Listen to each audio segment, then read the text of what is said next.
Direction maintenant la Tunisie où plusieurs événements récents ont poussé des centaines de personnes dans la rue afin de soutenir la laïcité. Ces derniers jours, des islamistes ont d'abord manifesté devant une synagogue, mais ils ont aussi tenté d'incendier une maison close afin de réclamer sa fermeture. Sur place, Julien Dupéret et Philippe Jasselin. Face à face mouvementé dans les rues de Tunis. D'un côté, des centaines de manifestants venus défendre l'État tunisien laïque. De l'autre, quelques dizaines d'individus porteurs d'un message religieux. Notre religion n'est pas contre le peuple. Le Coran pourrait être la base de notre constitution. Mais pour les pro-laïcité, il ne faut pas que la période de transition d'après-révolution permette aux extrémismes de se développer.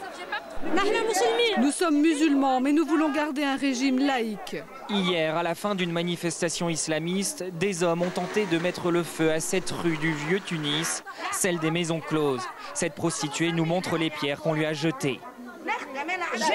Ils sont venus, ils nous ont attaqués. Les voisins m'ont défendu.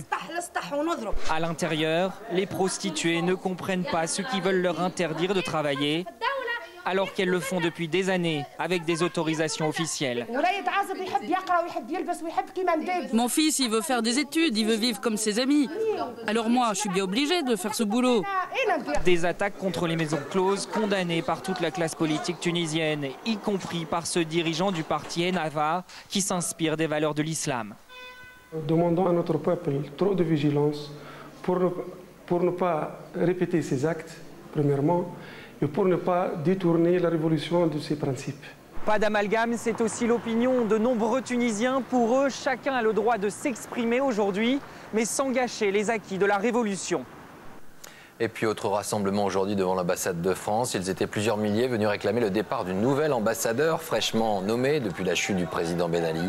Celui-ci fait l'objet de critiques depuis que sa rencontre avec des journalistes tunisiens a été diffusée sur Internet. Rencontre au cours de laquelle il avait qualifié les questions des journalistes de débiles.